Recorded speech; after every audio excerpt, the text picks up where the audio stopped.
Well, we got no light in here, do we? That's the best kind.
Hi, y'all.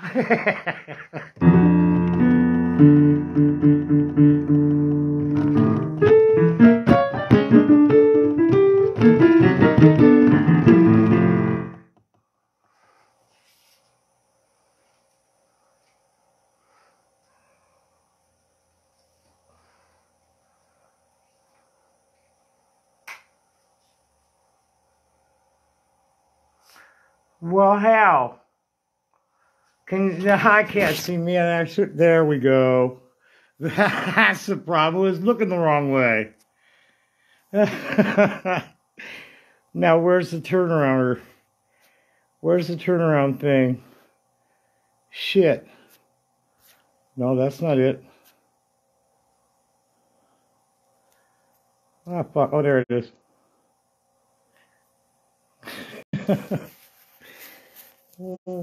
I wanted to do this in the dark. This is like, we're in a theater here.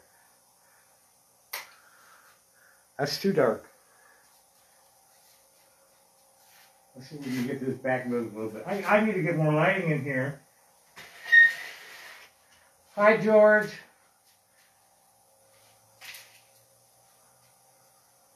I had to take it easy on the piano because I hurt myself. I hurt my fingertips just now. Right, anybody? Oh, good. There's a little bit of some of that after midnight light.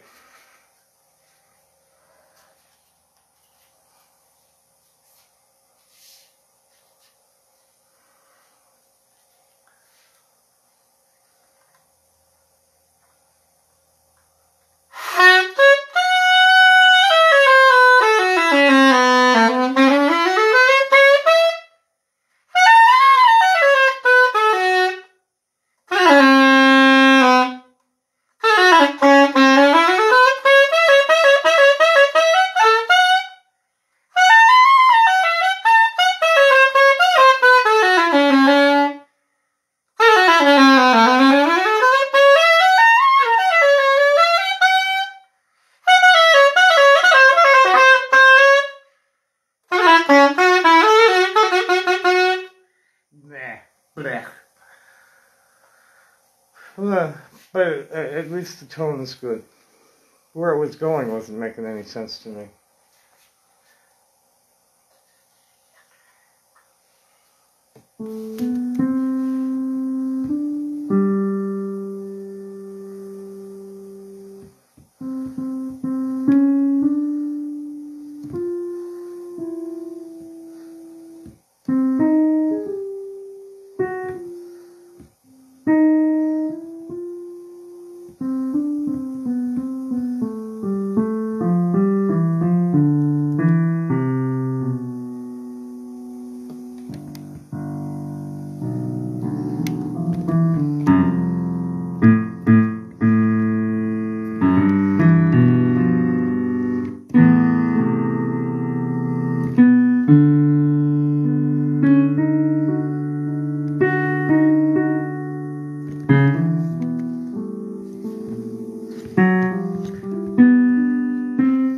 So I really, I would just, wow. Garrick Beck finally, so you know,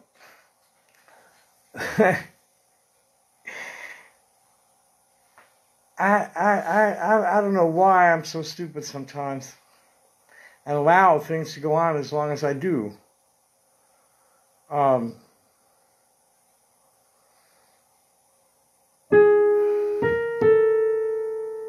Garrick Beck is a CIA asset and has been for a long time.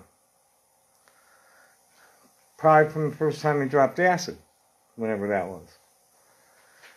We met over watermelon in 1989, which was the first gathering I'd ever gone to. I landed on Venice Beach in January of 1982, 1982. And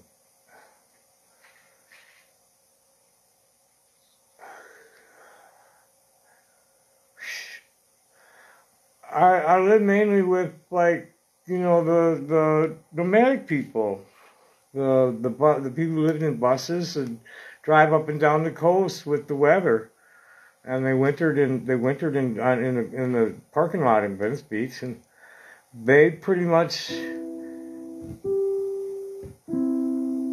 helped me adapt to life in the cracks. Boy, I found some great garbage today just walking down the street. I'm not even looking for it yet. I go looking for it and I make money with it.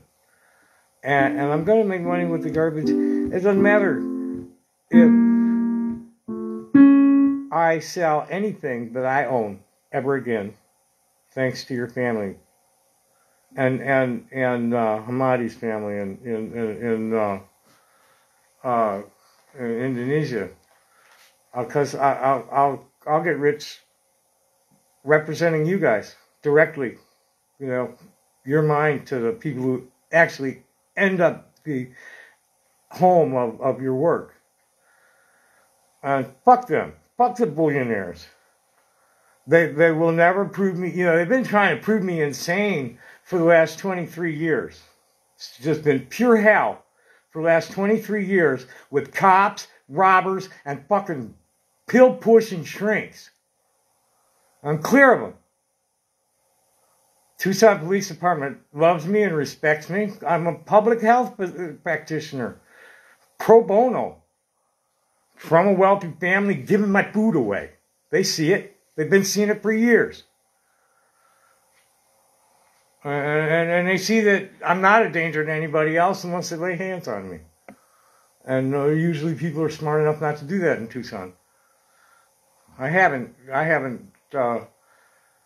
had anything past, like, you know, verbal altercations here at all. And thankfully few of them.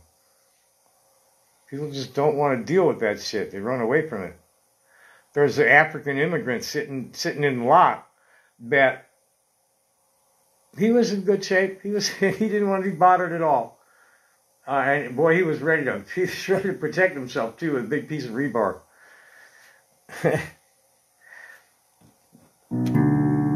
But I think the city's going to listen to me finally, and that's any city. I've been carrying this message around the country for 40 years now, that there is no respectable low-income camping in any big city in America, and Tucson should be ashamed of itself, because this is the crossroads of Intercontinental Highway, and for them to go and ticky-tacky a bunch of fucking crap, all like a, you know, this was a country club road. This was the suburbs in the 1940s. Out here, this was the burbs. This was a really nice little hacienda, you know, a bunch of, you know, little resort vacation homes. This half-ass bathroom because they lay in the swimming pool all day, which has got me nuts, because I haven't been in I haven't been totally immersed hardly at all in the last 3 weeks. I'm not happy about that at all. That's the main thing that's got me wound up is I'm too dirty. But anyway, moving right along.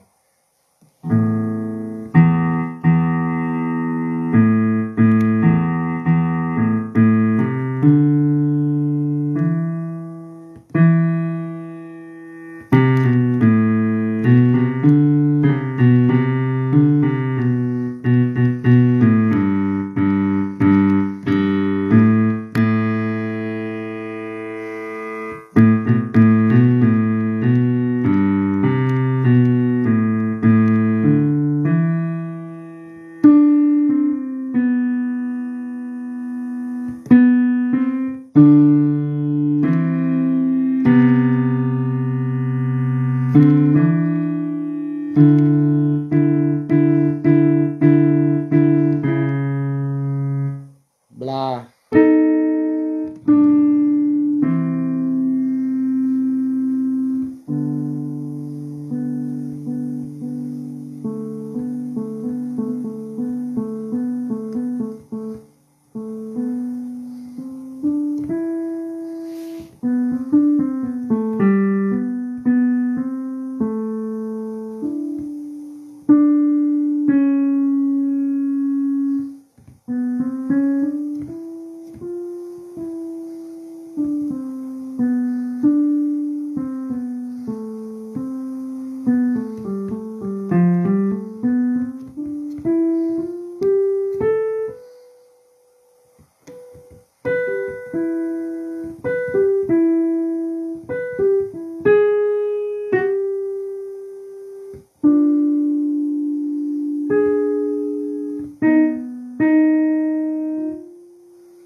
Oh, I lost the conversation.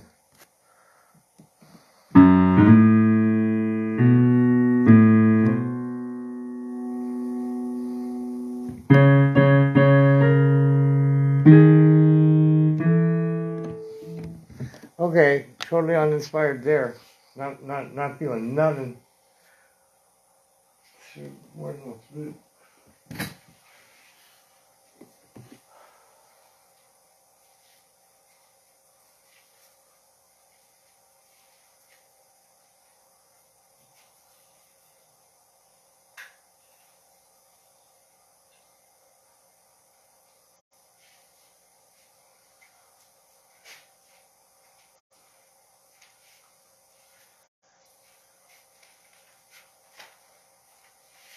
Yeah.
So anyway, let's get back to the Rainbow Family of Living Blight. Sis Babushka's been talking about this since 1999. When I realized that I rode with it for. Let's see where this needs to be to.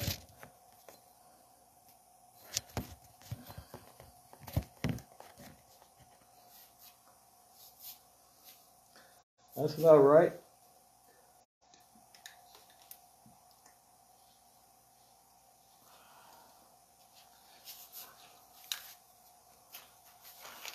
I have like 4 lighters in the house, so I can't find any of them.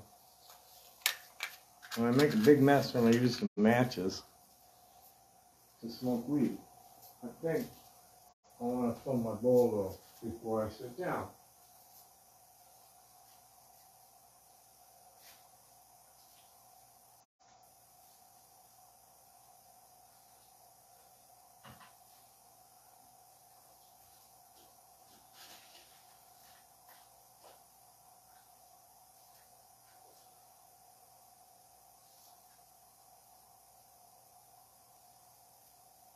Yeah, we'll try to keep smoking this.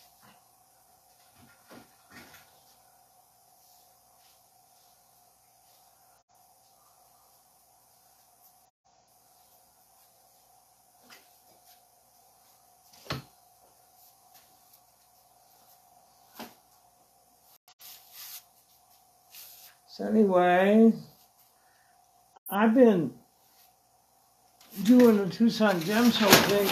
Ooh, shit. What was that? I was doing the Tucson Gem Show thing since 1990, mostly around Rapper River show, which is the home of smugglers. JP International. No matter what, I really don't think that Mark was part of it, but definitely Papa John's crew. They're fucking smugglers, straight up. And Tayo was like in it balls deep. Patel owns a bunch of hotels all down the strip and all the shows, and they're all fucking laundering money. Every last one of them. Mark at Wormtown.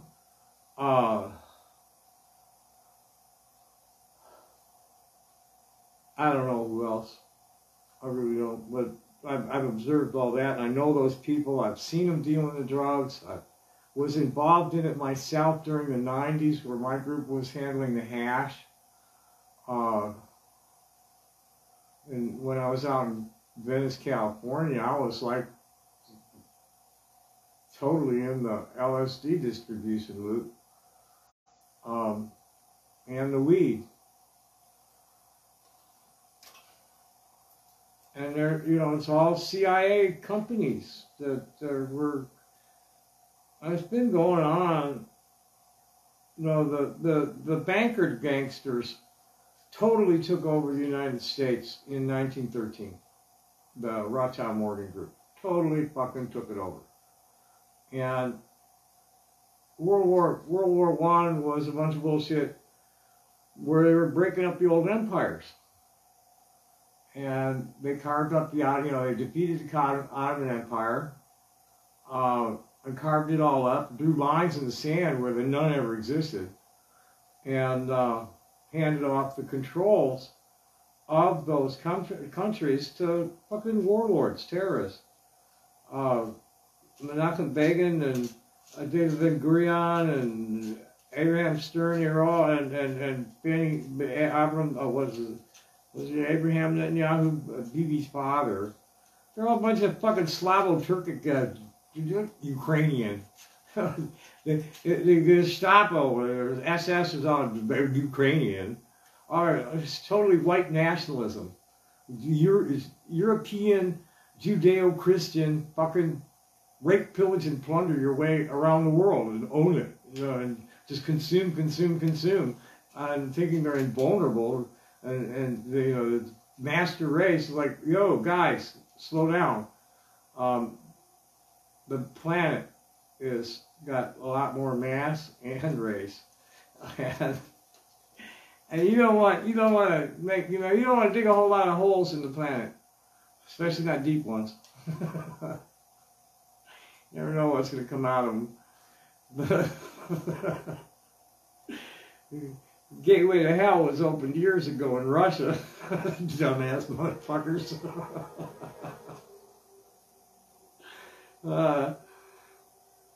They tried to, I don't remember whether it was a nuclear bomb or conventional, but they tried to put out a oil gas well fire with an explosive. It just made it worse. It hasn't stopped burning since.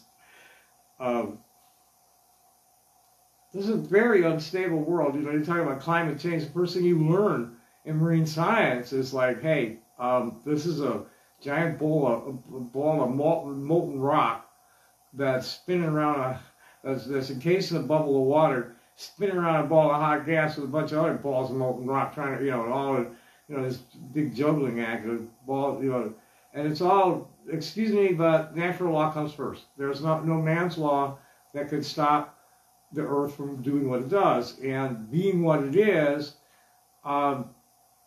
it needs this coating of living material at the interface of the molten rock and the bubble of water. And it's a very thin layer there. I mean, the molten rock's pretty deep, but not that deep. And it comes up, it bubbles up to the top a lot. Especially, this is a living creature that we live on, and we're part of it. We don't stand on it. We stick up out of it. And standing erect. My zoology teacher had some fun shit to say about that. It's the dumbest thing you can possibly do. You're working against a gravity of motion. It's like, look at the sloth. They know what they're doing. And the sea mammals, they got nothing they need to do except have fun. And then they make hunting fun. And really that's where people fucked up. Is we don't kill for no good reason. We don't kill each other for no good reason, for sure. Humans, our human nature is to try to work it out, or get the fuck out of the way. And here we are, where we've consented for thousands of years to obey commands that go against our instincts, and we've damaged this little thin habitable layer of the surface of the world, and it's going to fix itself. That's the thing about living stuff. It just fixes itself. And by buying in and doing it an empire's way, you're going to end up being part of the cosmic froth. It's the most adaptable are the ones that are most fit.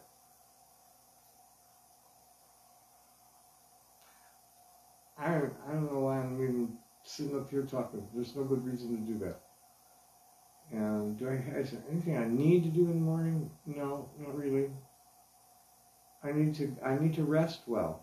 That's what I need to do. So if anybody's watching, I hope you rest well too and have pleasant dreams. And I'm going to check out because I got a slight little infection on my leg, but it's not festering. It's just there's it's like there's an open there's an open port of entry up in my jaw, and this is like an open port of exit. So, it's just kind of oozing a little bit instead of getting hard. I don't know. I don't even know when I smashed it, which is really what troubles me more than there's a bruise there. It's like, well, when did I do that? How did I do that? And what do I need to do? It's right. I get that's the spot where you hit your leg when you're like slipping and don't. You smack something to change the inertia of your motion. You smack into something, and that's usually the spot that I smack. I mean, I got scars all up and down my shins, both of them, because that's what I always bump in. That's, you know, if I'm gonna fall and smack into something, or it's my shins that get whacked first. My both knees are all scarred up too.